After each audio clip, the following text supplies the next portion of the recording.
Bab 36, Rencana Lintian. Setelah latihan bertarung dengan leluhur Neng Shaosu, mereka kembali duduk dan meminum teh bersama. 2. Jadi Aner, apa yang akan kamu lakukan di luar nanti? Tanya Bing Ying. Aku akan berkeliling antar benua dan juga akan mencoba menjelajahi situs kuno yang ada di seluruh benua, jawab Lintian.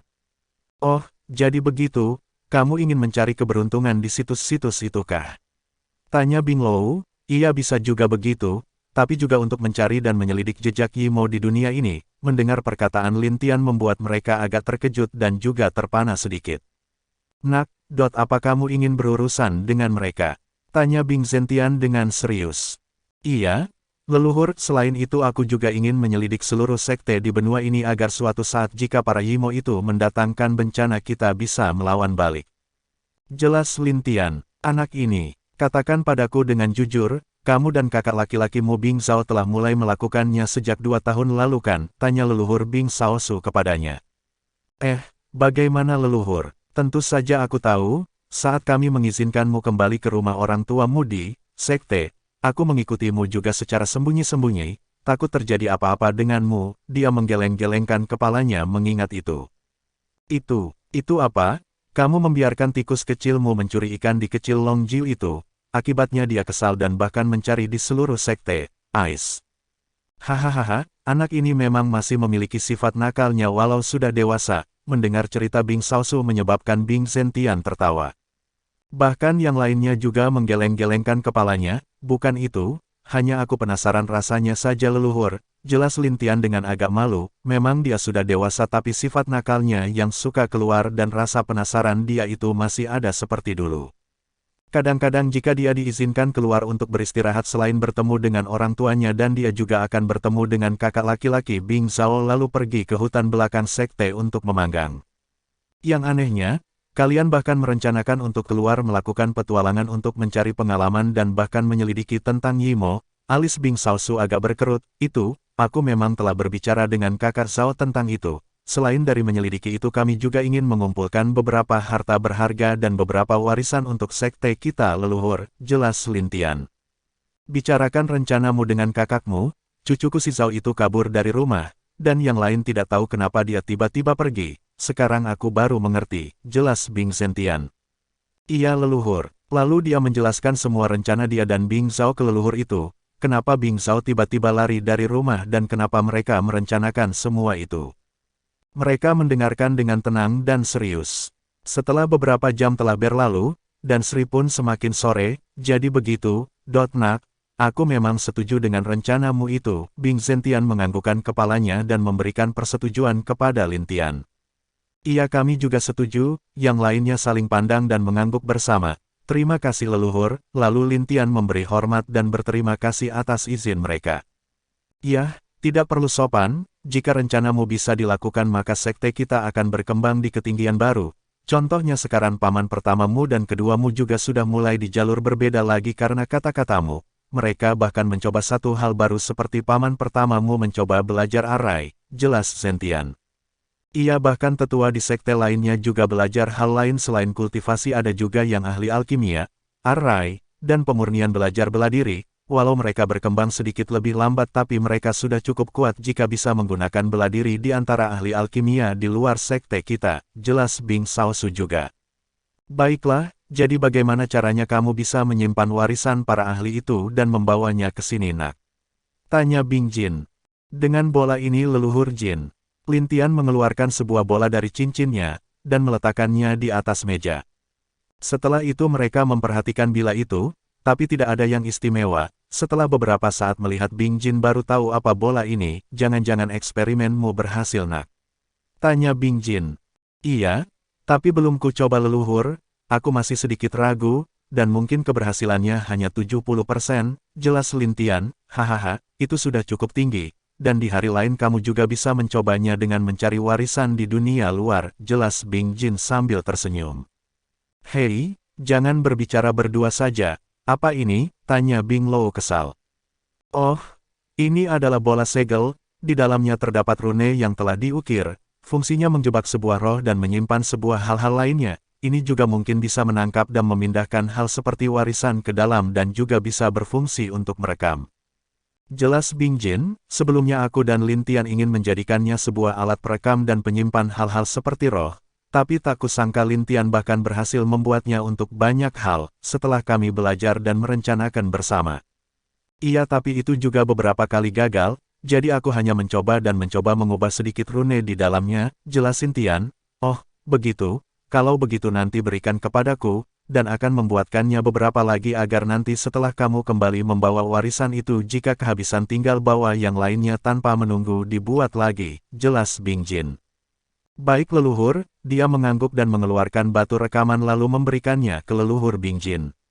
Setelah memberikannya, mereka berdua tersenyum misterius. Apa yang kalian senyumkan? Tanya Bing Ying. Tidak ada. Hanya kami tersenyum jika arai yang kami siapkan nanti berhasil, mungkin sekte kita juga tak akan terembus, jelas Bing Jin. Arai. Arai apa? Tanya mereka serentak. Nama arai ini adalah arai 6 jebakan langit, kata Lin Tian. Arai 6 jebakan langit. Iya, susunan yang memiliki 6 jebakan di dalamnya, dan setiap jebakan sangat kuat. Arai ini juga sudah mencapai tingkat tinggi, bahkan seorang monster tua seperti kalianmu mungkin akan terbunuh jika tidak bisa bertahan. Apa? Mereka bahkan kaget. Sudah jangan kaget begitu. Nanti jika kami berdua berhasil baru kami tunjukkan kepada kalian, jelas Bing Jin. Iya leluhur, kami masih harus belajar dan melakukan penelitian lagi tentang arai itu, balas Lin Tian. Kalian, mereka tidak bisa berkata kesta lagi. Jika arai itu memang ada betapa hebatnya dan juga pasti menyebabkan dunia bergetar, ya. Lin Tian, apa kamu akan memberitahu orang tuamu dulu? Tanya Bing Jin mengubah topik. Mungkin tidak. Aku akan berangkat diam-diam. Oh, jadi kapan berangkat? Tanya Bing Shaosu. Mungkin besok leluhur, tapi kuharap jika mereka bertanya aku masih dalam pelatihan bersama leluhur, agar mereka tidak khawatir denganku. Tenang saja, serahkan pada kami.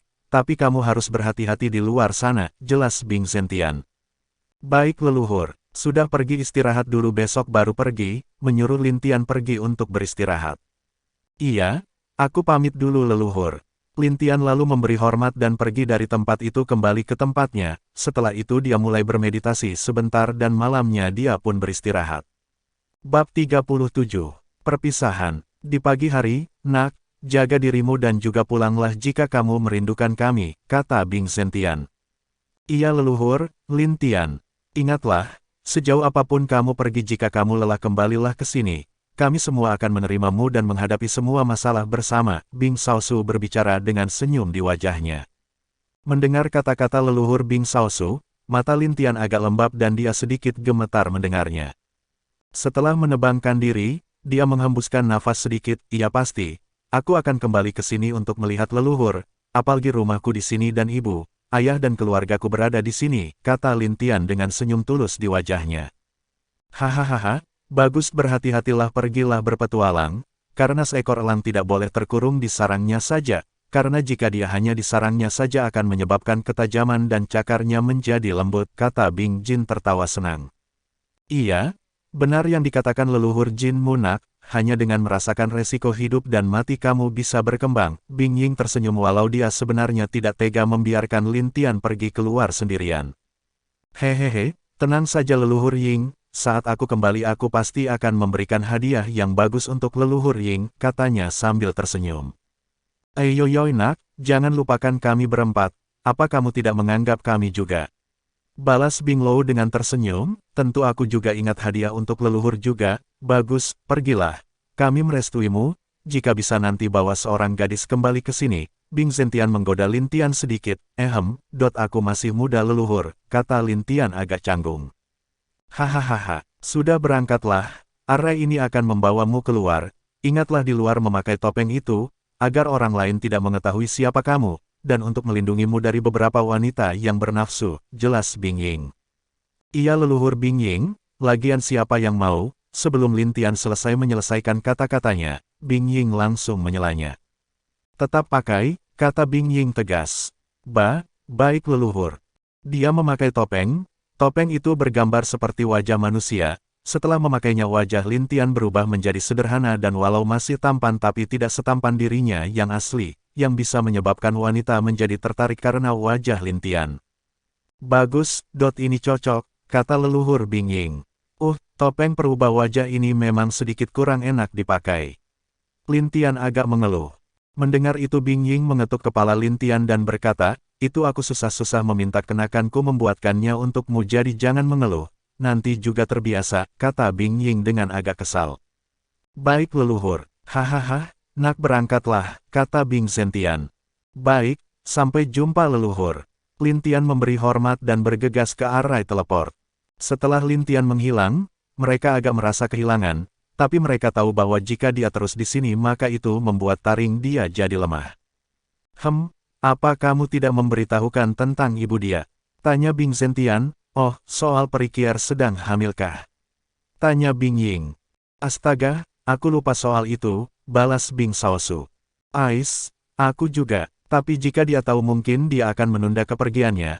Labu bagus nanti setelah pulang dia tahu sendiri dan itu juga hadiah untuk dia bukan? Kata Bing Jin dengan senyum di wajahnya. Benar, nanti biarkan itu hadiah untuknya, dia telah memberikan ibu dia itu banyak baim yang dia buat, dan juga dia pernah memberikan pil darah yang dapat memperkuat darah keturunan dan vitalis tubuh menjadi lebih kuat, kata Bing Zentian. Benar, mungkin anak Kier nanti bahkan mungkin juga sekuat dia sekarang, dan mungkin juga nanti dia pulang akan memberikan semua perhatian kepada adik kecil dia nanti. Mereka tersenyum membayangkan bagaimana reaksi anak itu saat dia tahu dia mempunyai adik saat dia kembali. Mereka lupa juga memberitahukan bahwa Peri Kier sedang hamil, tapi itu juga tidak masalah karena dia juga akan tahu setelah kembali, setelah itu di suatu gunung yang sepi. Lin Tian diteleport ke hutan belantara yang cukup dalam dari area manusia. Seperti hutan ini adalah tempat berkumpul para binatang iblis, setelah Lin Tian memperhatikan keadaan sekitarnya dia mulai berangkat menuju kota terdekat. Arai teleport yang ada di tempat leluhur itu akan keluar acak karena tidak diatur ke tempat mana seperti arai di sekte, apalagi dunia tempat leluhur tinggal itu terpisah dengan sekte jadi leluhur hanya membuat arai sementara yang tidak tahu arah keluarnya, ya walaupun perjalanan dijamin aman tapi tetap pada akhirnya keluar di hutan iblis. Di atas kepala Lin Tian ada seekor kucing putih yang sedang tidur, tiba-tiba dia membuka matanya dan berbicara pada Lin Tian. Saudara besar, sepertinya arah itu ada yang bertarung, kata bayi kecil. Oh, benar di arah itu seperti ada yang sedang bertarung. Mari kita lihat dulu, kata Lin Tian memutuskan untuk melihat, karena dia tidak tahu di mana dia berada sekarang makanya dia membutuhkan seseorang untuk menunjukkan jalan. Benar, tapi kakak lebih baik menekan kekuatanmu di tingkat bumi. Bayi kecil mengingatkan. Oh, kamu benar, kultivasiku masih di puncak alam abadi, di dunia ini kita lebih baik menyembunyikan kekuatan kita. Aku akan menekan kultivasiku dan memperlihatkan bahwa aku hanya orang di tingkat bumi ke-9, jelas Lin Tian setelah berpikir sebentar. Karena itu wajar saja ada jenius yang sudah mencapai bumi tingkat ke-9 di tempat ini karena jenius sekte super dan tingkat 1 juga sudah berada di alam bumi seusia dia. Dan juga kakak setidaknya jangan terlalu menekan kultivasimu, jika tidak itu tidak baik juga, karena inti kristal yang diberikan ibu harimau kepadamu sebelum dia meninggal juga belum menyatu denganmu, mungkin setelah menyatu kamu akan berada di tingkat alam abadi bumi langsung, jelas bayi kecil. Iya aku tahu. Jika masih di alam abadi bumi masih tidak akan diusir atau diserang oleh petir kesengsaraan dunia ini, karena dunia ini juga dunia atas, kata Lin Tian. Iya, tapi jika kakak sudah mencapai langkah itu akan sulit walau kakak menekan kultivasi kakak seperti ini untuk menyembunyikan dari petir kesengsaraan, apalagi kalau saat itu kakak terpaksa mengungkapkan kekuatan kakak, pasti akan mempercepat kakak naik, jelas bayi kecil, karena dialah satu-satunya tahu seberapa besar kekuatan Lin Tian. Iya, kamu benar mari kita lihat dulu, ini pertama kalinya aku keluar jadi tidak boleh menganggur, kita juga harus kembali membawa hadiah untuk orang-orang di sekte setelah kembali, jelas Lin Tian. Lalu dia terbang dan menuju arah tempat pertarungan berlangsung. Du Zunci, kau tak akan bisa kabur lagi, hahaha, seorang pria berotot berpakaian hitam tertawa kepada seorang pemuda berbaju merah. Cao Lin, aku pasti tidak akan membiarkanmu. Jika aku mati maka aku akan mati bersamamu, pria berbaju merah itu berteriak keras dan penuh dengan niat membunuh kepada orang yang disebut Cao Lin. Dialah pria bernama Du Zunci yang dipanggil Cao Lin tadi, hahaha, serang mereka jangan biarkan satupun kabur, kata Cao Lin. Iya, Lalu 10 pria berpakaian hitam menyerang kelompok Du Zunci. Melihat itu mata Di Zunci merah dan dia menggertakkan tangannya. Hei, bagaimana mungkin 10 orang melawan 5 orang itu tidak adil? Bagaimana kalau aku ikut? Sebuah suara datang entah dari mana. Bab 38. Gesekan. Siapa? Mereka melihat ke atas sebuah pohon. Ada seorang pemuda yang berdiri di sana sambil bersandar ke pohon itu. Laki-laki itu tidak terlalu tampan tapi mempunyai daya tarik sendiri setelah melihat wajahnya, pakaian putih dan ada seekor kucing yang tidur di atas kepala dia. Tentu dia adalah Lintian yang tadi mencari ke arah pertempuran ini. Dia juga melihat sedikit apa yang terjadi di sini. Pria bernama Cao itu ingin membunuh pria bermarga Du beserta saudara-saudara yang dibawa Du itu, tapi bukan itu yang membuat Lintian ingin menolong, dia hanya ingin ada yang membantu dia menemukan arah saja, dan menolong mereka itu adalah hal lain sambil lewat, karena dia tahu prinsip di dunia ini yang kuat akan dimakan oleh yang lemah dan tentu juga kita tak harus membiarkan yang baik juga dirusak oleh yang jahat. Jadi alasan lain dia turun tangan juga karena seperti yang dia lihat mungkin mereka orang baik. Hanya laki-laki yang lewat, balas Lintian. Nak, jangan ikut campur urusan kami atau mungkin kamu akan mati tanpa pemakaman, kata salah seorang laki-laki berpakaian hitam. Oh, apa kalian sangat kuat? Tanya Lintian. Hahaha, tentu, kami dari keluarga Cao dari kota Apung, salah satu keluarga nomor 1 di sana. Oh, benarkah? Petik 2 titik. Tentu, kami memiliki leluhur yang telah berada di tingkat langit, bahkan dia sekarang bersiap menembus tingkat kedua tingkat langit, jelas seorang pria satunya lagi. Oh, memang cukup kuat, kata Lintian. Memang keluarga yang memiliki kekuatan di tingkat langit memang cukup kuat, tapi hanya di tingkat langit bahkan di benua tengah dan pusat benua utara, timur, barat dan selatan itu tidak termasuk keluarga kuat bahkan di keluarga kerajaan. Sekarang Lintian mengerti kalau dia berada di sebuah kota kecil atau salah satu tempat kekuasaan sekte atau salah satu kekaisaran, di mana namanya dia juga tidak tahu. Apa sekarang kamu mengerti? Tapi karena kamu sudah melihat kami akan tetap akan membunuhmu, kata Cao Lin. Oh, jadi kamu ingin membunuhku? Tanya Lintian mengerutkan kening. Hahaha, nak, apa kamu tidak pernah diajari ibumu untuk jangan ikut campur urusan orang lain? Jika tidak kamu akan sial, jelas pria berpakaian hitam. Hahaha, mungkin ibunya terlalu bodoh dan tidak mengingatkannya tentang itu, kita Cao Lin.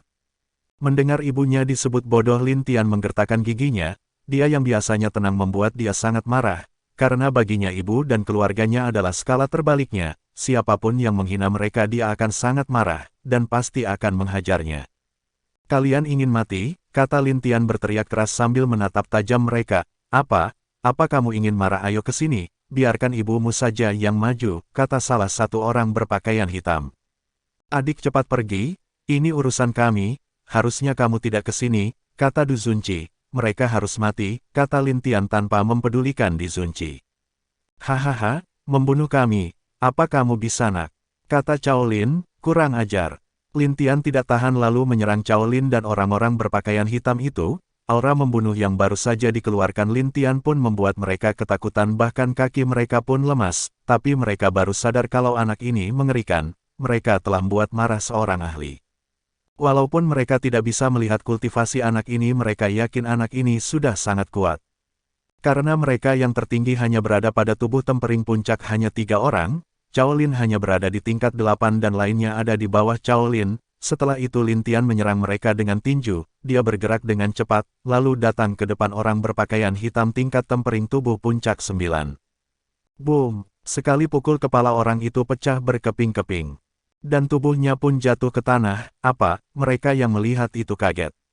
Seorang di tempering tubuh dengan mudahnya mati seperti itu, hanya satu pukulan, bagaimana mungkin? Cao Lin dan pria di belakangnya sangat takut, bahkan mereka ingin kabur tapi tidak bisa bergerak. Kalian juga akan mati, tidak ada yang boleh menghina ibuku, kata Lintian dengan marah. Lalu dia bergerak lagi dan muncul di depan pria berpakaian hitam lainnya, dia memukul dada pria itu membuat pria itu berteriak. Tapi setelah itu jantung dan hatinya juga hancur, dia pun mati lemas dan tubuhnya pun jatuh ke tanah. Lari, dia seorang tingkat bumi, tarian salah satu pria berpakaian hitam, ya. Walaupun dia sedikit benar Lintian berada di alam bumi, walaupun itu adalah tingkat kultivasi Lintian setelah ditekan, tapi kekuatan tubuh dia sudah sangat kuat, jadi satu pukulan Lin Tian pun penuh dengan amarah karena dia tidak bisa mengendalikan emosinya. Tidak ada yang dapat kabur, berani menghina ibuku mati, teriak Lin Tian, lalu di dalam hutan belantara itu satu demi satu teriakan orang berpakaian hitam memenuhi hutan, siapapun yang mendengarnya pasti membuat mereka merinding. Apalagi jika mereka melihat Lin Tian hanya memukul mereka dengan tinjunya, membuat mereka jatuh ke tanah tanpa nyawa. Di tempat itu tinggal Cao Lin sendirian, melihat anak buahnya mati satu demi satu membuat dia takut, kakinya pun mati lemas, bahkan dia sudah tidak kuat untuk berdiri, dia pun terkencing di celananya. Jangan bunuh aku, jangan bunuh aku. Kau harus mati juga, tatapan membunuh Lin Tian mengarah padanya, melihat tatapan itu, dia merasakan hawa kematian yang jelas, seperti dia melihat monster iblis yang mengerikan. Aku anak kedua keluarga Cao. Jika kau membunuhku keluarga Cao tidak akan membiarkanmu, kata Cao Lin menakuti Lin Tian, tidak ada yang selamat dari menghina ibuku, kata Lin Tian. Lin Tian pun menghilang dari tempatnya semula dan tiba di depan Cao Lin, tidak, jangan mendekat, melihat Lin Tian di depannya dia merasakan takut yang amat takut bahkan dia tidak bisa bergerak lagi, dan bahkan dia kencing lagi di celananya. Mati, Lin Tian tidak menghiraukannya dan memukulnya tepat di perutnya. Boom! Tanah pun bergetar dan tanah di sekitar Lin Tian dan Cao Lin terlihat turun dari aslinya. Darah keluar dari mulut, hidung dan telinga Cao Lin, pukulan Lin Tian tadi menyebabkan seluruh organ internalnya hancur total, di saat terakhir dia hanya melihat Lin Tian dan menyesal memprovokasi monster ini. Dia pun jatuh ke tanah dengan tatapan mata yang tidak mau, melihat seluruh keluarga Cao dibunuh oleh anak muda di depan mereka membuat mereka bergidik ketakutan, bahkan Du Zunci pun kaget dan tidak percaya dengan penglihatannya. Setelah beberapa saat Lin Tian memenangkan diri, dan kembali tenang. Kakak kamu masih belum menahan emosimu, kata bayi kecil di atas kepala Lin Tian dengan mengirim pesan menggunakan akar ilahinya, aku tahu, aku akan mencoba menahan nanti, ini karena mereka menghina ibuku. Jelas Lin Tian mengirim menggunakan akal ilahinya juga. Setelah itu bayi kecil kembali tidur di kepala Lin Tian. Lin Tian berbalik dan berjalan ke tempat Du Zunci berada. Terima kasih telah menyelamatkan kami senior, hormat Du Zunci ke Lin Tian, lalu saudara-saudari di belakang Du Zunci juga memberi ucapan terima kasih kepada Lin Tian. Tidak masalah mereka orang yang menghina ibuku dulu, hanya membalas mereka, jelas Lin Tian menyuruh mereka untuk tidak memberi hormat seperti itu. Aku Du Zunci, dan mereka berempat adalah saudari-saudariku dari keluarga Du, kata Du Zunci memperkenalkan dirinya. Bab 39, Keluarga Du dari Kota Apung. Namaku An Lin, kata Lin Tian. Dia tidak mengungkapkan namanya agar lebih membuat dia aman, dan juga Sekte Langit tidak tahu dia pergi keluar. Yang padahal di sana yang mengetahuinya hanya para leluhurnya saja, akan buruk juga jika mereka tahu. Dan pasti pamannya akan membawa dia pulang kembali setelah mengetahui dia berada di luar. Salam saudaraan, kata Du Zunci. Salam saudaraan. Yang lainnya ikut memberi hormat. Tidak usah seperti itu, aku hanya kebetulan lewat sini, kata Lin Tian agar mereka tidak memberi hormat seperti itu juga. Aku ingin menanyakan sesuatu kepada kalian, boleh ku tahu ini di mana? Tanya Lin Tian. Di sini adalah daerah Kota Apung saudaraan, jelas Du Zunci, Kota Apung, bisakah kamu menjelaskannya lebih rinci? Lin Tian bingung, baiklah, lalu dia menjelaskan semua yang dia ketahui dari Kota Apung. Nama kota ini adalah Kota Apung, kota ini berada di bawah kekuasaan Kekaisaran Wu. Kekaisaran Wu sendiri adalah penguasa di beberapa kota dan daerah di benua timur. Selain Kekaisaran Wu ada dua kekaisaran lagi yang sejajar dengan Kekaisaran Wu yaitu Kekaisaran Ju dan Kekaisaran Rong, dan di atas itu ada tiga sekte penguasa di benua timur, Sekte Ular, Sekte Racun, dan Sekte Bulan. Mereka adalah sekte tingkat 1 di benua timur, Kota Apung sendiri memiliki Tian Kota di tingkat langit tahap ke-7, di bawahnya ada dua keluarga besar yaitu Cao dan Du, lalu ada beberapa keluarga yang tidak lebih lemah dari dua keluarga tersebut. Tapi keluarga Du dan Cao sendiri sering berbenturan, dua keluarga selalu berusaha menjadi yang terbaik dan berusaha untuk menjadi keluarga terkuat di kota, dan juga masalah hari ini pun juga disebabkan oleh keluarga Cao, dia ingin membunuh Du Zunci yang adalah patriark masa depan keluarga Du. Dan sebenarnya dia juga keluar secara sembunyi-sembunyi dari keluarga, tapi dia tidak tahu kenapa keluarga Cao bisa mengetahuinya. Alasan dia keluar untuk menemukan obat untuk ayah Du Zunci yang sedang sakit. Mendengar itu Lin Tian lantas bertanya tentang apa penyakit ayah Du Zunci. Setelah mengetahui penyakit Patriark Du ternyata mengalami racun karena diserang oleh orang keluarga Cao saat keluar sendirian. Mereka tidak tahu di mana Patriark keluarga Du terluka dan diracuni, tapi saat ayahnya masih sadar dia mengatakan tentang sebuah goa. Goa apa para petinggi tidak tahu. Bahkan sampai sekarang para petinggi keluarga mencoba mencari bantuan kepada para ahli alkimia tapi tidak dapat menyembuhkan ayah Du Zunci. Dan hal tentang ayah Du Zunci terluka sudah disembunyikan oleh keluarga karena di keluarga hanya ayah Du Zunci yang terkuat, dia berada di tingkat ke-6 alam langit. Entah kenapa keluarga Cao mengetahui bahwa ayah Du Zunci terluka dan menyerang beberapa bisnis keluarga Du. Mendengar cerita Du Zunci membuat Lin Tian penasaran dengan goa yang dikatakan ayah Du Zunci itu. Dari hal yang dikatakan Du Zunci Lin Tian tahu pasti ayah Du Zunci yang bernama Du Yun terluka karena racun dan sesuatu di goa yang ditemukan Du Yun itu. Setelah beberapa saat Lin Tian memutuskan. Bolehkah aku melihat penyakit ayahmu? Kebetulan aku juga seorang master alkimia juga, jelas Lin Tian mencoba untuk membantu Du Zunci. Apa? Saudara juga master alkimia? Du Zunci dan yang lainnya kaget, saudaraan benar master alkimia. Tanya seorang perempuan cantik di sana, namanya Du Xianmon.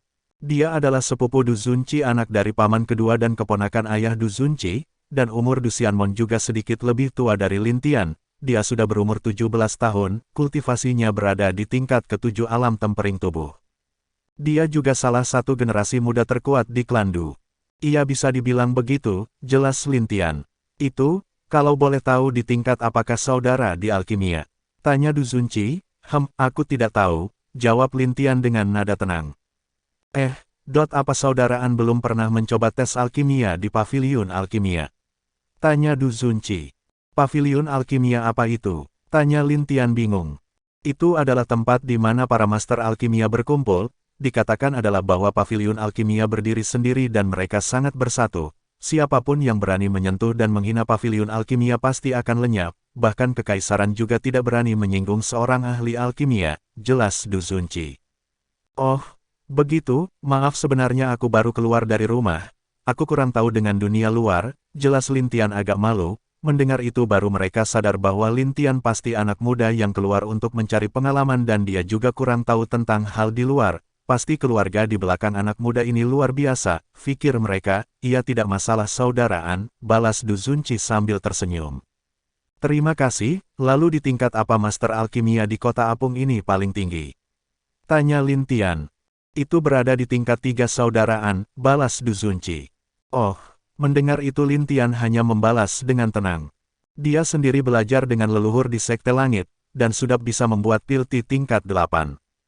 Dan alkimia tingkat 3 tidak akan jatuh di matanya. Baiklah bagaimana dengan ini aku akan melihat dan membantu menyembuhkan ayah saudara Du. Jelas Lin Tian, saudaraan bukannya aku menolak tapi bahkan master alkimia dari paviliun alkimia tingkat 3 di kota apung tidak dapat menyembuhkan ayahku apalagi. Sebelum Du Zunci selesai berbicara Lin Tian sudah berbicara balik, dia hanya tingkat 3, tidak pantas disebutkan, balas Lin Tian acuh tak acuh. Mendengar balasan Lin Tian yang tenang buat mereka semua tercengang. Halo, dia yang kamu katakan adalah master tingkat 3 loh, sangat sedikit di kota manapun seorang master tingkat 3 di kota seperti kota apung. Yang tidak mereka tahu bahkan jika itu adalah master alkimia tingkat 4 sekalipun tidak ada di matanya. Tenanglah saudara Du, percayalah padaku, aku akan mencoba yang terbaik untuk menyembuhkan ayahmu. Setidaknya aku bisa membuat pil tingkat 4 sebelumnya, kata Lin Tian. Mendengar bahwa dia bisa membuat pil tingkat 4 membuat mereka semua tercengang. Obat tingkat 4, bukankah berarti dia master alkimia tingkat 4, yang tidak mereka tahu bahwa Lin Tian bahkan lebih dari itu, tapi Lin Tian menyembunyikannya karena tidak baik memberitahukan itu kepada mereka apalagi mereka pasti tidak akan percaya. Itu, kalau saudaraan bisa menyembuhkan ayahku, keluarga Du akan sangat berterima kasih kepada saudara, balas Du Zunci. Walau dia sedikit tidak percaya tapi dia memilih percaya kepada Lin Tian melihat sikap tulus dia untuk menolong orang tua sendiri. Bagus, aku tidak akan mengecewakan saudara Du, kata Lin Tian sambil tersenyum. Baiklah saudara-saudari mari kita kembali ke rumah, kata Du Zunci. Iya, mereka semua mengangguk dan bersiap untuk berangkat. Silahkan saudaraan, kata Du Zunci mengundang Lin Tian. Duluan saudara Du, balas Lin Tian. Mereka pun meninggalkan area itu dan menuju kota apung, di sebuah rumah megah di ruangan rahasia. Ada seorang laki-laki setengah baya sedang duduk diam, tiba-tiba dia membuka mata dan berteriak. Siapa yang berani membunuh keturunanku? Dia sangat marah, dan sebuah tekanan sangat kuat keluar dari tubuhnya. Seseorang datang ke sini, teriak orang tua setengah baya itu, salam patriark, kata penjaga itu. Cepat temukan dan selidiki siapa yang membunuh anakku, cari dia hidup atau mati, berani membunuh anakku Cao Lin, aku Cao Su pasti akan mengulitinya dan menyiksa jiwanya, teriak Cao Su. Dia adalah Cao Su, ayah dari Cao Lin dan patriark keluarga Cao saat ini, dia berada di tingkat ke-6 alam langit, dan yang terkuat di keluarga Cao saat ini. Dia merasakan bahwa kristal jiwa anak kedua Cao Lin hancur yang menandakan bahwa dia sudah mati. Melihat batu kristal di tangannya hancur membuat hati Cao Su sakit dan penuh dengan niat membunuh. Baik patriark, kata penjaga dengan hormat, lalu dia pergi. Penjaga itu bingung siapa yang berani membunuh tuan kedua keluarga Cao. Dia berpikir siapapun Tiu pasti akan sangat menderita setelah ditemukan dalam pikiran penjaga itu. Siapapun kamu, aku pasti akan membalaskan dendam anakku, jelas dia, lalu dia menutup mata dan dia diam kembali tenang lagi melanjutkan latihan. Dunia Lin Tian berada adalah dunia tingkat atas. Dunia di sini terbagi 3 tingkatan. Dunia rendah atau fana, dunia menengah lebih tinggi dari dunia fana dan dunia atas adalah yang tertinggi dari 2 dunia lainnya. Nanti saya akan jelaskan sesuai alurnya kakak, sekarang maaf hanya segitu saja dulu kak. Terima kasih atas komen dan like-nya, jika ada kesalahan boleh beri saran kak. Bab 40, Keluarga Cao lagi. Di sepanjang jalan Lin Tian menanyakan segalanya tentang benua timur. Di benua timur ini juga ada tempat disebut Paviliun Hati. Tempat itu sering mengadakan lelang besar-besaran tiap bulan. Di lelang itu juga ada seperti senjata, tanaman langka, pil, dan barang-barang yang berharga lainnya. Kita juga dapat menjual sesuatu kepada Paviliun Hati. Mereka juga tidak dirugikan bila menjual ke sana. Karena Paviliun Hati terkenal dengan adil dalam menilai barang orang lain, dan juga dia mendapatkan info penting bahwa Paviliun Hati ini bukanlah paviliun biasa. Setahu Du Zunci bahwa di kota kekaisaran dan di kekaisaran lainnya juga mempunyai paviliun ini berdiri di sana. Paviliun ini pun tidak pernah ikut campur dengan hal-hal tentang kekuasaan di kota maupun di kekaisaran. Keluarga kekaisaran juga sangat menghormati paviliun ini dan tidak pernah berani menyinggung tempat ini. Di kota apung hanya sebuah cabang kecil dari Paviliun Hati. Mendengar penjelasan Du Zunci itu, Lin Tian berpikir bahwa paviliun ini berasal dari benua tengah. Karena dia pernah mendengar bahwa ada Paviliun Hati juga di sana dari leluhur Bing Lou. Kalau tidak salah waktu itu leluhur Bing Lou pernah meminta tong kepada paman kedua untuk membiarkan seseorang pergi ke lelang yang diadakan Paviliun Hati untuk mendapatkan sesuatu di lelang itu. Setelah itu Lin Tian lanjut menanyakan tentang hal-hal yang ada di kekaisaran dan juga hal-hal yang Du Zunci tahu tentang benua timur. Sayangnya Du Zunci tidak terlalu tahu tentang benua timur karena dia hanya berasal dari kota kecil dan mendengar semua dari tetua di rumah Du sendiri. Lin Tian senang yang dia dapatkan dari Du Zunci, walau itu tidak terlalu banyak. Lin Tian yakin setelah melanjutkan perjalanan menjelajahi dunia ini dia akan tahu semua hal di dunia ini, dia juga bisa belajar setelah keluar dari kota apung. Tujuan utama dia adalah menyembuhkan ayah Du Zunci dan menanyakan perihal goa itu pada kepala keluarga Du itu, karena Lin Tian merasakan bahwa goa itu pasti menyimpan harta, tapi dia tidak memberitahukan rencana itu kepada Du Zunci, karena dia yakin bahkan keluarga tidak tahu dan ayah Du Zunci pun pasti tidak tahu dan hanya diserang di luar goa itu oleh makhluk di goa itu. Setelah beberapa jam perjalanan, menjelang sore mereka sampai di depan gerbang kota apung. Melihat gerbang di depan, Lin Tian cukup memuji karena gerbang itu cukup kokoh dan bagus, ya walau tidak sebagus gerbang sekte sendiri. Ya, membandingkan gerbang kota kecil dengan sekte super tentu saja berbeda, karena sekte super disebut penguasa dunia ini, tentu saja akan lebih bagus dari kota kecil ini bahkan kekaisaran maupun sekte tingkat 1 pun tidak ada bandingnya dengan sekte super. Mereka berjalan ke gerbang kota, lalu Du Zunci mengeluarkan lencana di cincin ruang. Setelah melihat lambang keluarga Du itu para penjaga memberi hormat dan mengizinkan mereka lewat. Saudaraan mari, kita akan menuju ke tempat keluargaku berada, kata Du Zunci. Baiklah, mari saudara Du, balas Lin Tian sambil tersenyum. Setelah mereka berjalan-jalan sebentar, sebelum mereka menuju rumah Du di tengah jalan mereka dihadang oleh beberapa anak muda. "Hei, lihat itu, bukankah ini patriark muda keluarga Du?" "Hahaha," kata laki-laki berpakaian hitam. "Iya, dari mana saja Tuan Muda Du, di saat ayahmu sudah sekarat kamu masih punya waktu untuk berjalan-jalan," kata salah satu pemuda di samping pemuda berpakaian hitam itu. "Cao Nan, Rengku, apakah mulutmu tidak bisa diam?"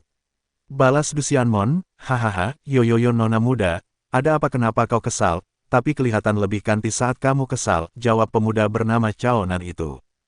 Dia adalah tuan muda pertama keluarga Cao Nan. Walaupun seni bela diri tidak sekuat saudara kedua yang dibunuh oleh Lin Tian, tapi dia termasuk generasi muda yang cukup berbakat di keluarga Cao. Walaupun di bawah Cao Lin, brengsek, teriak Du Xianmon. "Sepupu, sabarlah, mereka hanya dua badut yang sedang menari, jadi jangan masukkan ke hati," jawab Du Zunci. Mendengar Du Zunci sudah berbicara, Di Xianmon menenangkan dirinya. Tentu saja Du Zunci tidak takut dengan Cao Nan dan Rengku. Rengku sendiri hanyalah anak buah dari Cao Nan. Dia adalah pemuda yang sangat kejam di kota, tapi karena dia berada di bawah Cao Nan menyebabkan beberapa orang tidak berani mengganggu dan balas dendam ke dia. "Du Zunci, apa katamu?" Mendengar Du Zunci mengatakan mereka badut menyebabkan mereka marah, rencana mereka akan meledek Du Zunci karena keluarga Du sekarang sedang mengalami sedikit kesusahan karena keluarganya, apalagi patriark Du Yun terluka parah dan sedang sekarat. "Yah, benar saudara Du, mereka hanya badut," balas Lin Tian juga. "Siapa kamu?" kata Cao Nan. "Aku, bukan siapa-siapa, lebih baik minggir atau tidak." Lin Tian memasang tatapan tajam ke arah Cao Nan dan yang lainnya. Melihat tatapan Lin Tian membuat mereka semua berdiri ketakutan. Mereka bisa merasakan hawa yang mengerikan dari tatapan itu, seperti binatang buas yang akan menyerang mereka kapan saja. "Hei, aku adalah tuan muda pertama dari keluarga Cao, apa kau berani?" tanya Cao Nan. "Oh, tuan muda pertama keluarga Cao, apakah itu kuat?" tanya Lin Tian dengan nada tenang. "Tentu saja ayahku adalah ahli langit tingkat ke-6, apa menurutmu yang hanya semut?" kata Cao Nan dengan bangga. Mendengar itu Du Zunci dan yang lain hanya sedikit tersenyum dan menggelengkan kepala mereka. Jika dia tahu pria di depan dia ini bahkan tidak menempatkan saudara kedua dia Cao Lin di matanya, apalagi dia, dan mereka tahu bahwa pemuda ini tidak takut dengan keluarga Cao maupun Du mereka. "Lalu," tanya Lin Tian, "lalu, menurutmu apa? Kesini dan berlutut di depanku, dan akui bahwa kamu adalah badut sebenarnya," kata Cao Nan dengan sombong. Walaupun dia gemetar sebelum itu, dia tahu bahwa di kota ini tidak ada yang berani menyinggung dia, bahkan keluarga Du sendiri. "Banyak omong, pergi," kata Lin Tian sambil melemparkan pukulan kepada Cao Nan dan anak buah di belakang dia. Melihat serangan mendadak Lin Tian membuat mereka kaget. Bahkan para penonton di sekitar Cao Nan juga kaget, karena mereka berpikir anak muda ini sangat berani menyerang tuan muda pertama dari keluarga Cao, dan dari serangan itu mereka bisa merasakan bahaya. Tapi itu sudah terlambat untuk menghindar. Boom! Cao Nan dan yang lain terbang ke belakang seperti meteor. Mereka menabrak dinding sebuah bangunan dan tertimbun reruntuhan batu bangunan itu. Melihat itu seluruh orang di sekitar Tangongin melihat pertunjukan kaget. Hanya satu kepalan dan mereka terbang. "Sungguh luar biasa, siapa pemuda ini?" pikir mereka. Du Zunci dan anggota di belakang dia hanya tersenyum sedikit dan tidak terlalu kaget. Karena dia tahu kekuatan Lin Tian sangat kuat dan mudah menghancurkan Cao Nan, dan dari tinju Lin Tian dia tahu bahwa Lin Tian hanya menggunakan sedikit kekuatan. Kalau dia menggunakan kekuatan yang sama di hutan, mungkin Cao Nan hanya akan berubah jadi daging cincang. Yah, walaupun Cao Nan dan kawanan terluka cukup parah mungkin karena tinju itu, tapi mereka dari keluarga Du cukup puas dengan hasilnya. Yah, kenapa setiap kali ada orang yang seperti itu, mulut penuh membanggakan keluarga tapi dia sangat lemah. "Hais," kata Lin Tian menggelengkan kepalanya, "bahkan tinjuku saja tidak dapat bertahan, dan masih saja sombong, tapi mungkin aku terlalu keras, laboh baik nanti mengurangi sedikit kekuatanku," jelas Lin Tian sambil memegang dagu. "Ngeoang," bayi kecil mengeluarkan suara seperti kucing pertanda setuju. Mendengar orang-orang di sekitar hanya bisa menggeleng-gelengkan kepalanya. "Apakah ini disebut tinju biasa? Sungguh anak muda yang aneh, saudara Du, ayo," kata Lin Tian. "Oh, baik, mari saudaraan," balas Du Zunci. Lalu Du Zunci, Lin Tian dan yang lain pergi dari sana meninggalkan beberapa orang yang masih termenung. Dan melihat reruntuhan di depan mereka, menyebabkan mereka tidak mengerti, bahkan mereka tidak tahu bagaimana keadaan tuan muda pertama keluarga Cao dan pengikut dia, sejak kapan kota Apung memiliki seorang seperti itu, kata seorang pemuda. Bab 41, Duzi dan Lirong dari Sekte Bulan. Setelah kejadian di kota mereka langsung menuju rumah keluarga Du. Di depan gerbang keluarga Du ada beberapa penjaga, mereka semua berada di tahap awal tingkat pertama alam bumi. Walaupun mereka tidak termasuk kuat itu sudah bagus untuk keluarga kecil seperti kota Apung.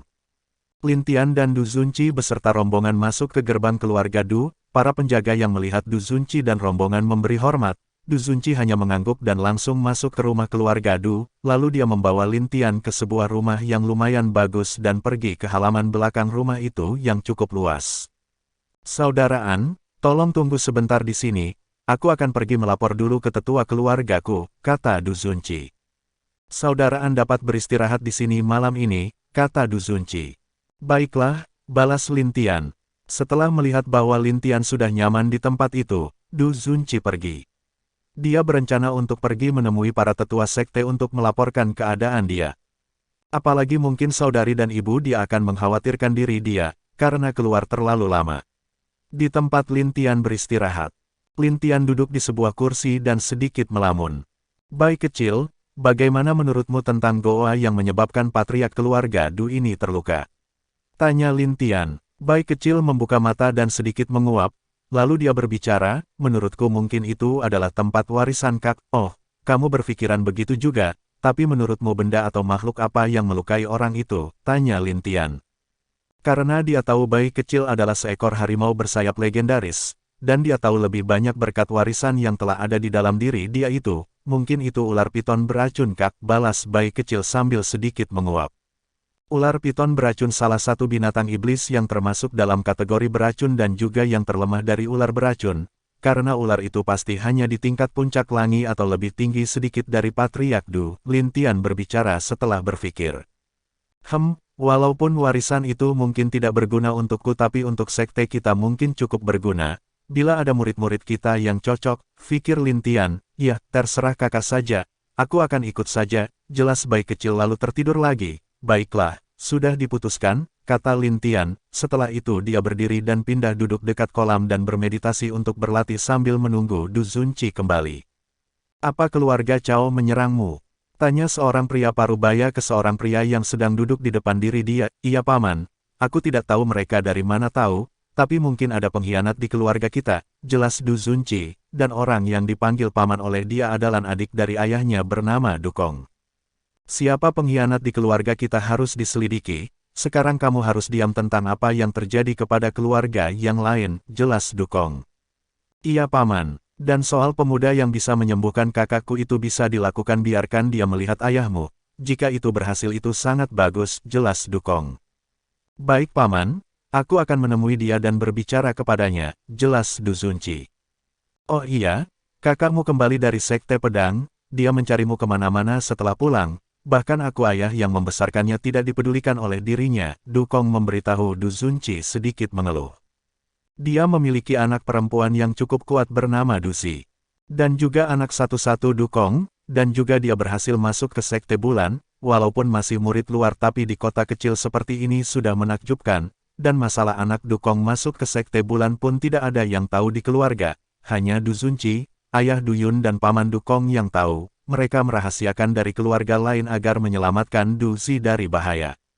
Karena mereka yakin jika keluarga lain tahu maka Duzi pasti jadi daftar pembunuhan apalagi keluarga Cao. Baiklah pergi, temui kakakmu dulu setelah itu bawa anak bernaan itu ke tempat ayahmu, jelas Dukong.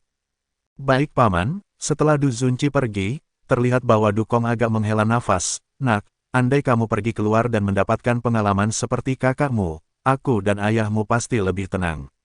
Dukong merasa sedih dengan keponakan itu. Karena dulu keponakan dia itu sangat ingin masuk ke sekte tapi gagal karena saat dia akan berangkat dengan kakaknya, ayah yang dia sayangi terluka parah kembali dari luar, dan sejak itu dia mencoba mencari cara untuk menyembuhkan ayahnya, mencari obat kemana-mana dan berjuang juga untuk keluarga Du. Kakak, semoga anak kecil itu bisa menyembuhkanmu, jika begitu si kecil Zunci bisa berlatih di sekte dengan aman, kata Dukong sambil mendesah. Lalu dia pergi menghilang dari ruangan itu kembali ke tempat tinggal dia. Di sebuah taman terdapat dua wanita cantik yang sedang duduk. Mereka terlihat sedang berbicara sesuatu, lalu Du Zunci yang melihat salah satu wanita itu, mengenal dia. Dia adalah kakak Du Zunci bernama Dusi. Kakak perempuan, kata Du Zunci sambil berteriak memanggil kakak dia. Mendengar teriakan dari arah belakang membuat dua wanita itu menoleh. Dan salah satu wanita kanti berpakaian merah yang sedikit menggoda itu tersenyum kepada Du Zunci, dan lalu berdiri dari tempat duduk dia. Adik kamu di sini, kata Dusi. Iya kakak, bagaimana kabar kakak? Du Zunci mendekat dan memeluk kakaknya itu. Aku baik-baik saja, kamu keluar lagi dari rumah untuk mencari obat paman. Tanya Duzi agak mengerutkan kening. Iya. Du Zunci agak malu. Kamu, kenapa tidak berlatih? Dan bahkan kamu menghilangkan kesempatan untuk berlatih di sekte. Jelas Duzi, dia tahu demi paman pertamanya adik laki-lakinya ini rela menyerah untuk masuk pemilihan sekte tingkat 1, padahal jika dia ikut dalam uji coba dia pasti bisa terpilih di antara sekte tingkat 1 itu. Maaf kak, Du Zunci agak menundukkan kepalanya. Sudahlah. Oh iya, ini adalah saudari kakak dari sekte namanya Li Rong, kata Duzi sambil memperkenalkan perempuan di sampingnya. Salam saudari Li, Du Zunci sambil memberi hormat. Iya, salam juga adik kecil, balas Li Rong.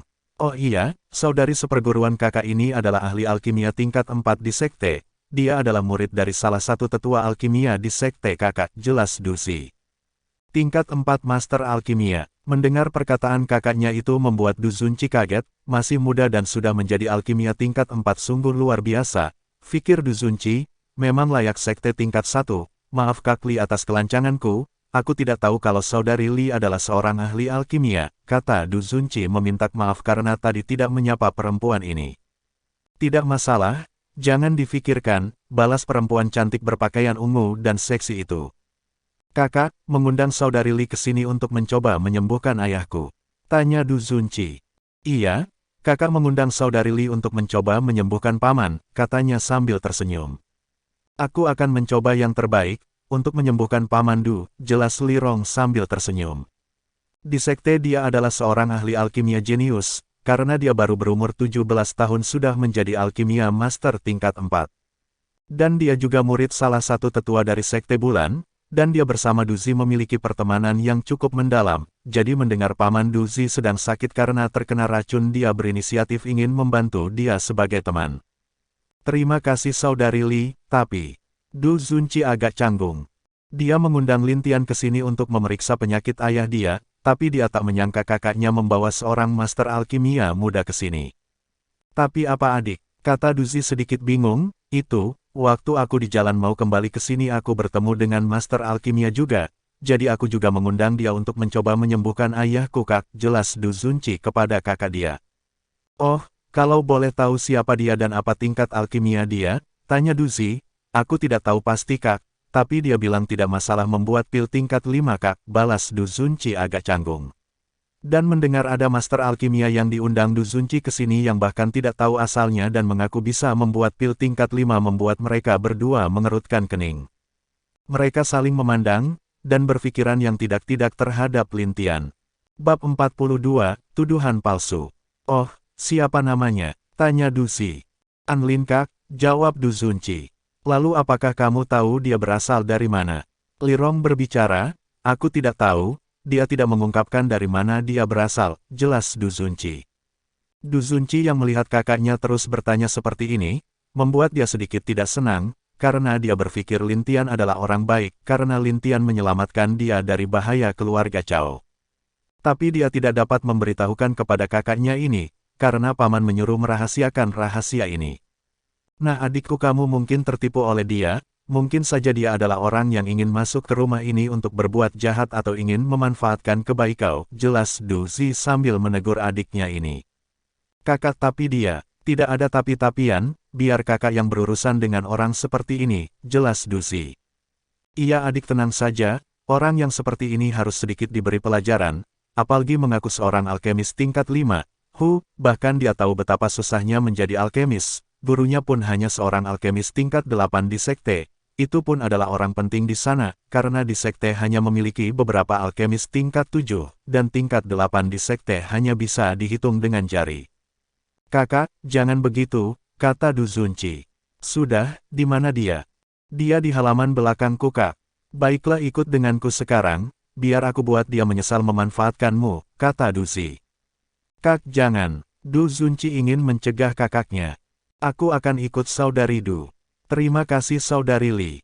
Lalu dua wanita itu pergi meninggalkan dia sendirian di sana dengan termenung, bahkan kakaknya tidak mendengarkannya. Aduh, bagaimana ini, mana mungkin kakak bisa melawan saudaraan.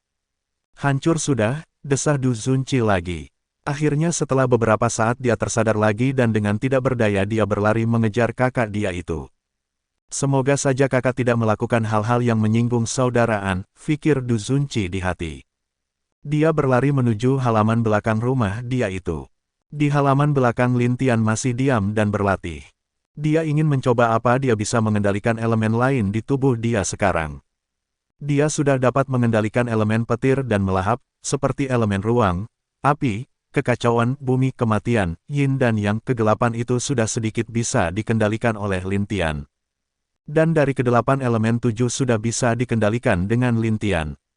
Tapi satu yang sangat susah dikendalikan yaitu es. Entah kenapa di saat dia mencoba menggunakan elemen es seperti dia berubah menjadi orang lain, dan di saat dia menggunakan elemen es hanya bisa sebentar kalau tidak dia akan kehilangan kesadaran dan kendali diri sendiri, itu juga membuat dia agak tertekan. Dia sudah mencoba beberapa kali, tapi itu hanya bisa digunakan untuk sementara saja, kalau tidak konsekuensinya cukup besar. Dia hanya bisa menghela nafas dan lalu membuka matanya. Setelah itu dia merasakan ada dua orang datang dari depan rumah Du Zunci. Auranya bukan dari Du Zunci, dan mereka berdua juga seorang wanita. Setelah ragu sedikit, lalu dia mencoba mengintai atau melihat siapa itu. Benar dia bukan Du Zunci maupun orang-orang yang bersama dia tadi siang. Setelah beberapa saat dua wanita itu datang ke halaman belakang tempat dia sedang berlatih. Melihat laki-laki yang cukup tampan dan muda di depan mereka membuat mereka terkejut. Mereka awalnya berpikir dia adalah seorang orang tua yang sombong dan tak tahu malu. Tapi melihat pemuda di depannya, dengan mata tegas, sikap yang tenang dan bahkan wajahnya lumayan tampan, mereka kaget. Ada urusan apa nona-nona kesini? Tanya Lin Tian sambil tersenyum ke arah mereka. Mendengar itu mereka kembali sadar dan menjawab pertanyaannya, tidak, aku hanya melihat orang seperti apa yang dibawa adikku ke sini, jelas Duzi. Oh, jadi aku seperti apa? Tanya Lin Tian. Tidak belum pasti, kamu Anlin? Tanya Duzi. Iya, apa tujuanmu terhadap keluarga Du kami, dengan mendekat-mendekati adikku Du Zunci? Tanya Duzi dengan sedikit tatapan tajam kepada Lin Tian. Mendengar perkataan wanita di depan dia ini membuat dia agak aneh, tapi itu hanya sesaat dia menggerutkan kening dia, lalu kembali tenang dan acuh tak acuh. Kapan aku menipu keluarga Du? Aku juga ingin menyelamatkan ayah Du Zunci juga karena keinginanku, pikir Lin Tian. Apa maksudku nona? Lin Tian bertanya dengan nada tenang tanpa ada rasa kesal. Bahkan dari nada dia berbicara ada rasa acuh tak acuh yang tidak dapat dijelaskan. Kau berpura-pura polos dan baik hati, dan mengaku seorang master alkimia kepada adikku, apa maksudmu? Tanya dengan agak mulai kesal. Aku memang master alkimia, dan apa maksud dengan berpura-pura, kata Lin Tian masih bicara dengan tenang. Kau, tenang saudari Du, nak jangan berbohong kepada kami. Kami adalah murid Sekte Bulan dan juga aku seorang ahli alkimia, jelas Lirong. Lalu, Lin Tian hanya menjawab dengan acuh tak acuh. Jika kamu mengaku seorang master alkimia tunjukkan tanda pengenalmu, kata Lirong. Benar, jika kamu memiliki tanda pengenal dari paviliun alkimia kami percaya denganmu, jawab Duzi lagi. Tidak punya. Mendengar jawaban acuh tak acuh dari Lin Tian membuat mereka berdua kesal. Kenapa ada pria seperti ini? Padahal mereka bisa dikatakan cantik, bahkan di sekte juga masih banyak orang yang mengagumi mereka tapi di mata pemuda ini tidak ada sedikit pun rasa tertarik di mata dia. Kau, jika tidak ada kenapa berpura-pura jadi master alkimia, kau tahu siapapun yang berpura-pura menjadi master alkimia di benua ini akan diburu oleh paviliun alkimia, jelas Lirong. Oh benarkah? Apa mereka sangat kuat? Dan seberapa tinggi tingkat alkimiamu dan mereka? Tanya Lin Tian dengan tenang. Mereka bahkan lebih tercengang lagi saat Lin Tian bahkan tidak menempatkan paviliun alkimia di matanya. Dan kulihat kamu hanya master alkimia tingkat 4 itu pun baru maju beberapa minggu yang lalu, tidak sepertinya bulan lalu. Jelas Lintian dengan tenang, apa, mereka pun kaget. Bagaimana mungkin anak di depan mereka bisa tahu?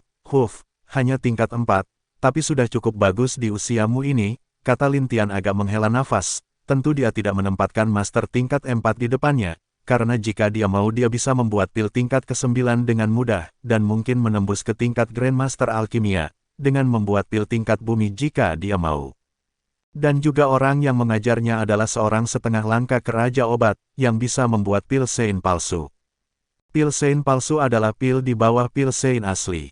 Dan setiap pil sein palsu terbagi jadi pil tingkat rendah, menengah, atas, dan seorang pil sein juga bahkan itu belum ada yang mencoba mencapainya karena sangat susah membuat pil tingkat sein. Di atas selain tingkat pil 9 ada pil, bumi, langit, dan ilahi baru pil sein palsu, setiap tingkatan dibagi 3 jenis pil, tingkat rendah menengah, tinggi.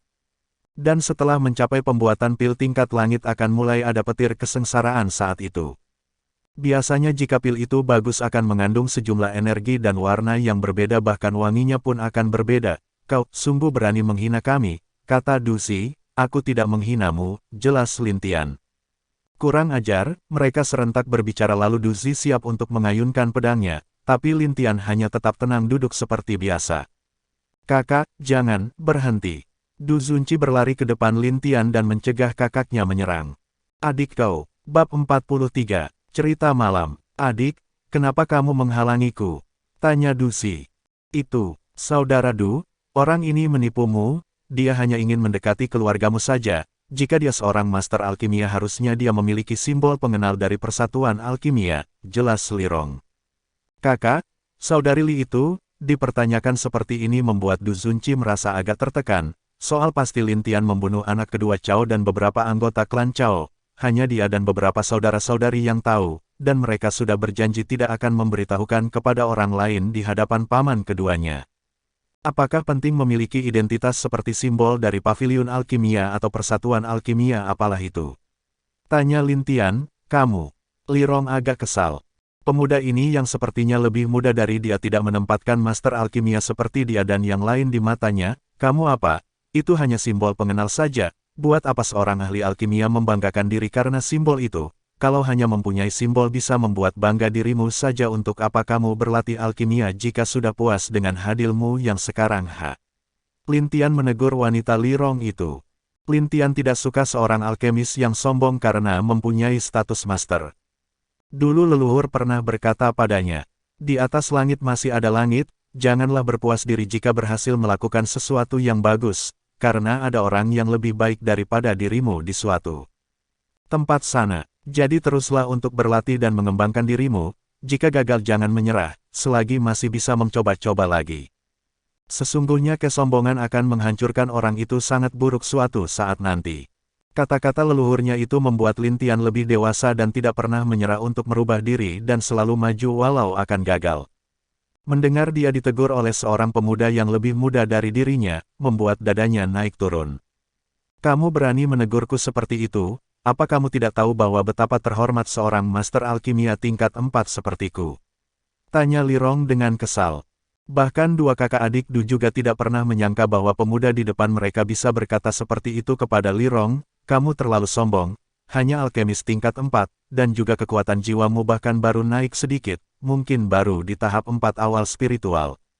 Kamu, saudara Du, bagaimana apakah kita akan ke tempat ayahmu? Tanya Lintian, dia tidak memperhatikan dua wanita itu dan hanya bertanya dengan Du Zunci. Tentu saudaraan, aku sudah berbicara dengan paman, dia sudah mengizinkan, balas Du Zunci. Oh, dia lalu mengangguk. Kalau begitu besok kita akan ke tempat ayahmu, jelas Lintian, baik saudaraan. Du Zunci tersenyum. Dan jika saudaraan butuh sesuatu, bisa memanggil pelayan di sini atau memanggilku nanti, jelas Du Zunci. Baik, aku mengerti, kata Lintian. Kakak, saudara Li, bagaimana jika kita berbicara di tempat lain dulu, tanya Du Zunci. Adik kamu, aku akan menjelaskan semua pada kakak, dan paman sudah mengizinkan saudaraan untuk melihat ayahku besok, jelas Du Zunci. Adik, baiklah, saudara Li ayo kita pergi, kata Lirong. Lirong mendengus dan berbalik pergi bersama Duzi. Setelah dua wanita keluar Du Zunci berbicara dengan Lintian, setelah agak lama berbicara dan hari pun juga sudah malam, Du Zunci meminta mengundurkan diri kepada Lin Tian. Saudara An, aku pamit dulu, pagi besok aku akan menemui saudara An di sini, jelas Du Zunci. Baiklah, sampai jumpa besok pagi. Lin Tian membalas dengan senyum dan sedikit mengangguk, lalu Du Zunci pergi dari halaman itu, meninggalkan Lin Tian dan bayi kecil yang masih tidur di kepalanya. Apa perempuan di luar sangat sombong seperti mereka? Tanya Lin Tian. Ke bayi kecil. Ya, tidak juga Kak, kadang-kadang ada perempuan yang sombong karena status dan ada emang sombong karena kekuatan di dalam dirinya, jelas bayi kecil. Apa ibuku juga seperti itu, tapi kulihat saudari di sekte baik bibi lain dan ibu juga emang sombong tapi tidak terlalu banyak bicara. Iya, perempuan itu memang aneh Kakak, jelas bayi kecil. Lin Tian mengangguk kepalanya, karena memang dia tidak mengerti dengan hal itu, di sebuah ruangan yang cukup indah dan berhias-hiasan yang manis. Duduk 3 orang di sebuah meja, ruangan ini adalah kamar Du Zi. Adik, kenapa kamu membela pemuda itu? Tanya Du Zi dengan serius. Iya, Saudara Du, aku juga ingin tahu. Li Rong juga bertanya, kakak pemuda itu telah menyelamatkan aku dari penyergapan. Apa, kapan kamu disergap dan siapa itu? Tanya Du Zi. Itu keluarga Cao, kata Du Zunci. Keluarga Cao lagi. Du Zi mengepalkan tangannya, dia tahu bahwa keluarga Du dan Cao selalu bermusuhan. Iya, sial aku akan ke keluarga Cao dan membunuh mereka, kata Du Zi dengan sangat marah. Tidak perlu Kak, pelaku semua sudah dibunuh di tempat, balas Du Zunci dengan tersenyum misterius. Kamu membunuh semuanya? Tanya Du Zi. Bukan aku kakak, Du Zunci menggelengkan kepalanya. Lalu siapa? Tanya Li Rong dan Du Zunci serempak. Itu pemuda yang akan kakak setang tadi, kata Du Zunci mengelengkan kepalanya. Apa, kamu bercanda? Tanya Du Zi. Aku tidak bercanda, kami dikepung oleh 10 orang dari keluarga Cao termasuk Cao Lin anak kedua keluarga Cao. Lalu apa yang terjadi dengan keluarga Cao? Yang Du Zi, dia dan Li Rong penasaran dengan Lin Tian. Apa mungkin dia bisa mengalahkan 10 orang sekaligus? Dia membunuh mereka semua kakak, kata Du Zunci. Apa, dan tidak hanya itu dia hanya memukul dengan 1 pukulan, kata Du Zunci, bagaimana mungkin, mereka berdua berteriak bersama dan sedikit kaku dan bingung. Yah, aku pun tidak percaya, tapi aku melihat semua itu sendiri di depanku Kak. Lalu dia menjelaskan semua yang terjadi di hutan saat itu kepada 2 wanita itu, setelah mendengarkan semua cerita itu, menyebabkan mereka sedikit terperangah. Seseorang yang bisa membunuh orang-orang di tingkat tempering tubuh puncak, mungkin dia sudah berada di tahap ketiga atau lebih dari tahap bumi. Bagaimanapun dia juga masih berada, di tingkat pertama alam bumi, membayangkan dia menyinggung pemuda itu tadi, dia tidak bisa memikirkan itu, jika sampai pemuda itu marah dan menyerang dia, mungkin. Terima kasih adik. Tidak masalah kakak, kata Du Zunci. Dia mengatakan bahwa dia seorang ahli alkimia juga, kata Li Rong. Iya kak, dia mengatakan setidaknya dia bisa membuat pil tingkat 5. Itu, bukankah sedikit? Dia mengatakan kalau dia baru keluar dari rumah beberapa hari yang lalu, dia juga bilang kalau tidak sengaja tersesat di sana, jelas Du Zunci. Kita akan lihat besok saja saudari Li, kata Du Zi. Benar, jika sampai dia berpura-pura menjadi seorang master alkimia, sekuat apapun dia, aku akan mengatakan kepada guruku, karena dia sudah menghinaku, jelas Li Rong. Iya, aku setuju, kata Du Zi. Kakak, saudari Li ini, melihat mereka yang masih punya dendam dengan Lin Tian, dia agak tidak bisa berkata apa-apa. Tenang saja adik, kami hanya akan melihat bagaimana dia membuktikan diri besok, kalau sampai dia berbohong maka, ada kilatan tajam di mata Du Zi.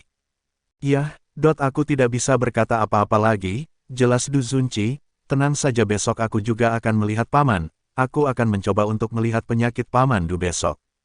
Terima kasih saudari Li, Du Zunci memaksakan senyum di wajahnya, 2 saudari itu mengangguk, lalu meminta Du Zunci keluar dari ruangan atau kamar Du Zi itu. Di luar Du Zunci agak mendesah lalu dia berkata dalam hatinya, Saudara An, semoga besok kamu bisa membuktikan dirimu, jika tidak, aku bahkan tidak bisa berbuat apa-apa. Desah Du Zunci.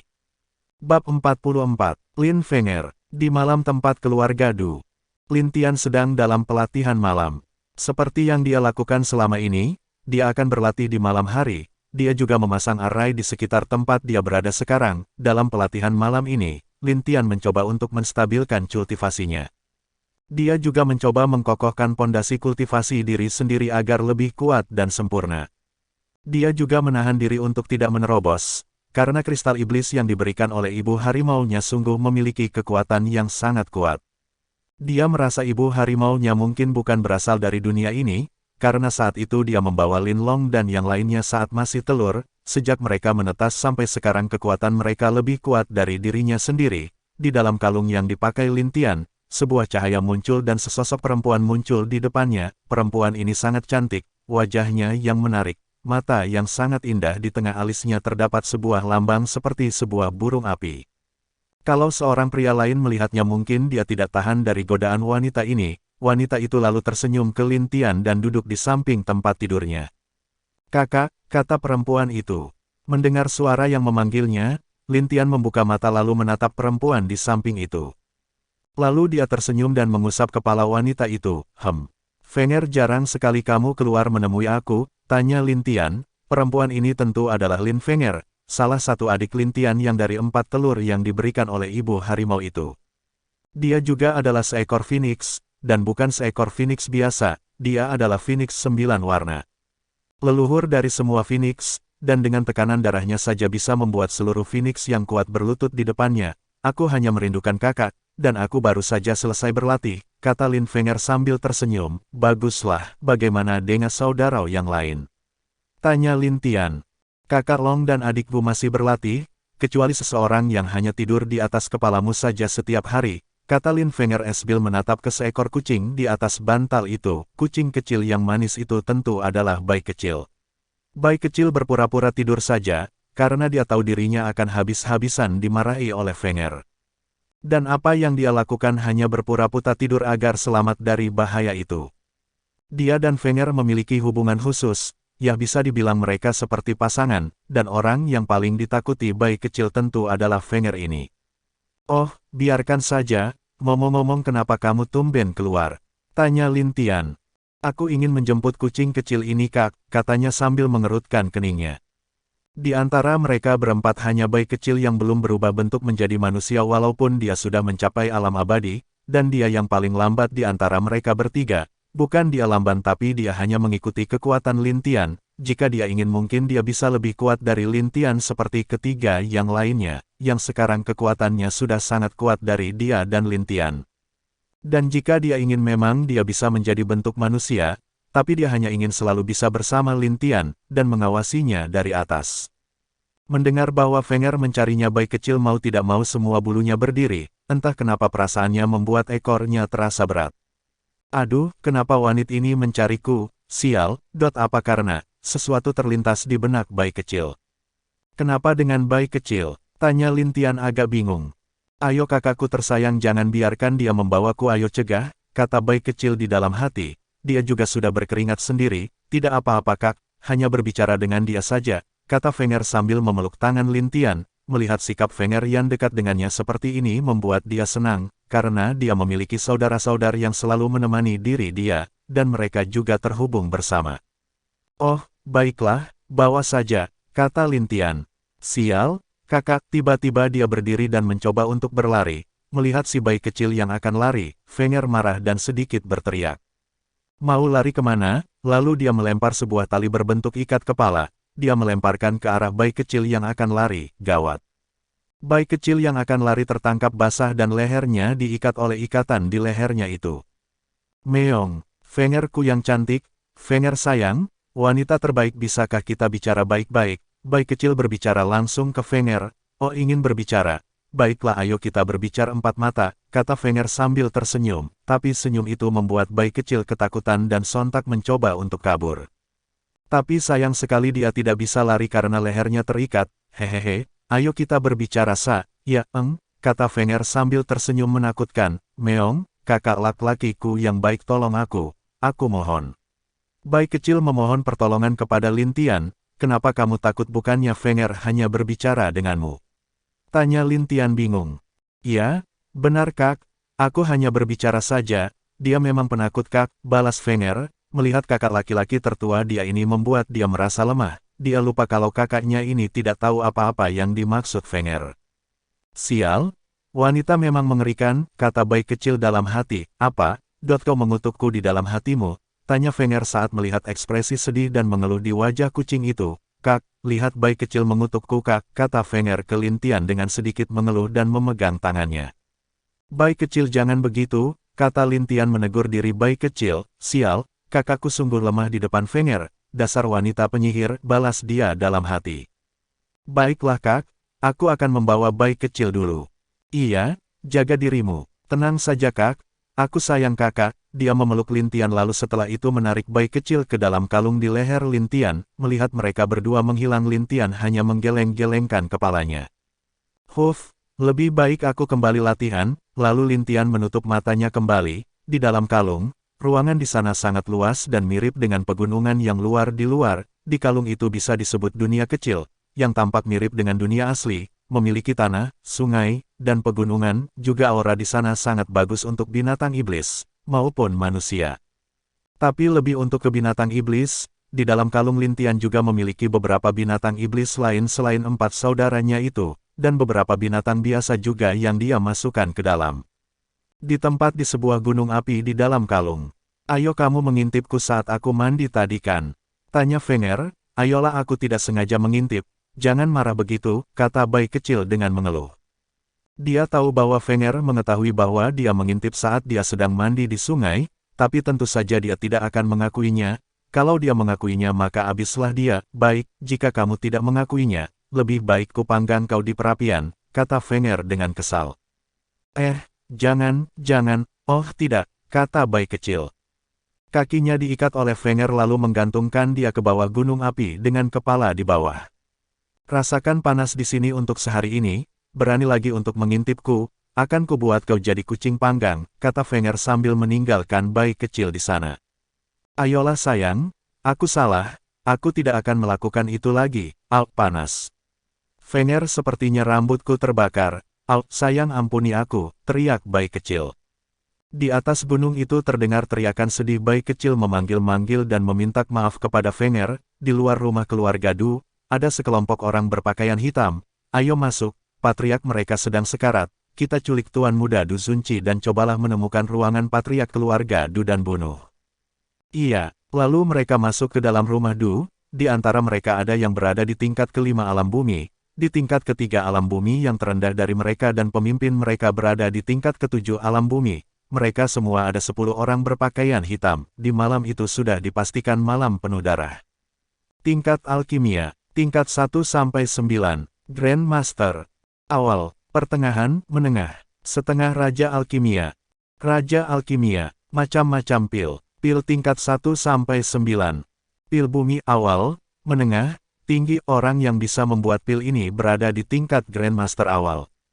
Pil langit terbagi menurut petir yang dihasilkan, karena di pil ini sudah mengundang petir kesengsaraan. Pil setengah sein ditentukan dengan hasil warna di pil itu. Pil sein pil ini juga akan menghasilkan kesengsaraan petir. Semakin kuat dan bagus pil itu akan semakin kuat petirnya, dan warna pilnya akan semakin bagus. Biasanya pil itu juga akan berubah bentuk menjadi manusia, binatang iblis atau benda lainnya. Masih ada pil di atas itu tapi lain kali sesuai novel akan saya jelaskan. Tanda hubung. Terima kasih semuanya, atas dukungan dan like-nya. Tolong komen jika ada kesalahan di saya atau saran dari kalian. Bab 45, Penyerangan Malam di Kediaman Du. Setelah itu mereka masuk ke rumah keluarga Du. Mereka mencoba menyelinap tanpa sepengetahuan para penjaga di keluarga Du. Karena mereka diperintahkan sebisa mungkin tidak menyebabkan keributan, tapi... Lintian yang sedang duduk mengerutkan kening, dia merasa ada hawa membunuh yang kuat, yang tiba-tiba masuk ke rumah keluarga Du. Apa yang terjadi? Fikir Lintian. Akan ku coba untuk melihat, jika bisa aku akan membantu. Lintian memutuskan melihat menggunakan akal ilahinya sendiri. Setelah itu dia bisa merasakan kehadiran beberapa pria berbaju hitam. Masing-masing mereka berada di alam bumi tingkat ke-5 dan 4, ada satu di tingkat alam bumi ke-7. Line up begitu memang sedikit kuat jika berada di kota seperti ini. Lintian cuman memperhatikan gerakan orang berpakaian hitam itu. Lalu setelah itu Lintian mendengar percakapan mereka, ternyata mereka dari keluarga Chao. mereka kesini untuk menangkap tuan muda keluarga Du dan membunuh patriark keluarga Du. Sebaiknya aku musnahkan saja orang-orang ini, jika tidak bisa-bisa apa yang aku inginkan ditunda besok. Baiklah, aku akan mencoba teknik melahap yang aku pelajari tadi. Dia tersenyum lalu mencoba menandai mereka semua dengan kekuatan ruang. Setelah itu dia membentuk segel di tangannya dan berkata pelan. Melahap, melahap makhluk hidup. Para pria berpakaian hitam yang telah berpencar tidak tahu bahwa merek sudah ketahuan dan sedang diawasi. Lalu di atas kepala mereka ada lubang kecil yang muncul, lalu lubang itu semakin besar dan membesar. Melihat lubang di kepala mereka itu, mereka kaget. Apa ini? Salah satu dari mereka bingung. Lalu setelah beberapa saat lubang itu membesar, dan mereka terhisap ke dalam lubang itu. Tidak, mereka berteriak dan tidak percaya dengan apa yang mereka lihat. Dalam sekejap 10 orang berpakaian hitam itu menghilang ke udara tipis, di dalam ruangan Lintian yang masih menutup matanya, setelah beberapa saat membuka matanya lagi. Memang kekuatan melahap ini sombong. Bahkan bisa menghisap kekuatan dan kehidupan makhluk hidup, jelas Lintian. Ya, aku harus mempelajari kekuatanku dengan baik. Malam ini sepertinya harus cukup di sini, aku akan tidur dulu saja, katanya sambil berbaring di tempat tidur. Bayi kecil itu kemana? Apa yang ingin dibicarakan Fenger dengan Mia? Fikir Lintian. Sudahlah mungkin Fenger sedang merindukan bayi kecil. Bayi kecil yang beruntung, kata Lintian sambil menatap ke atas, lalu dia menutup matanya dan mulai tertidur pulas, ya kembali ke bayi kecil. Fenger ku sayang Al, lihat rambutku terbakar, tolong maafkan aku. Fenger, tolong tidak aku bisa botak kalau terus begini, tolong, bayi kecil masih berteriak di tempat Fenger menggantungnya. Rasakan, jangan pernah berani mengintip jika tidak kuat dengan resikonya, lain kali aku pasti akan lebih dari ini hukumannya, Fenger berbicara sambil melihat bayi kecil yang masih tergantung dengan terbalik di gunung. Iya, tunggu sampai besok, baru ku lepaskan. Lalu setelah berbicara dia berbalik dan pergi meninggalkan bayi kecil yang sedang berteriak keras di bawah gunung penuh magma. Di sebuah ruangan rahasia di keluarga Chao. Apa yang terjadi kenapa para penjaga kegelapan yang aku kirim semuanya mati? Kata seorang pria parubaya, sial, siapa itu? Dia berteriak kesal. Penjaga. Seorang penjaga membuka pintu ruangan itu dan masuk ke dalam, lalu dia memberi hormat kepada pria parubaya itu. Salam patriark, katanya. Suruh seluruh tetua berkumpul di aula, ada hal penting yang ingin ku sampaikan kepada mereka. Baik, setelah menerima perintah penjaga itu langsung pergi dan melaksanakan tugas yang diberikan kepadanya. Siapa itu yang dapat membunuh penjaga kegelapanku dengan mudah? Apa keluarga Du mempunyai penolong yang kuat? Tidak mungkin, pikirnya. Lalu dia keluar dari ruangan itu dan menuju aula besar di ruangan utama. Setelah lebih dari setengah jam semua tetua keluarga Chao berkumpul. Lalu mereka memandang patriark mereka dengan heran. Kenapa tiba-tiba malam ini mereka dipanggil? Itulah pertanyaan yang terlintas di mereka.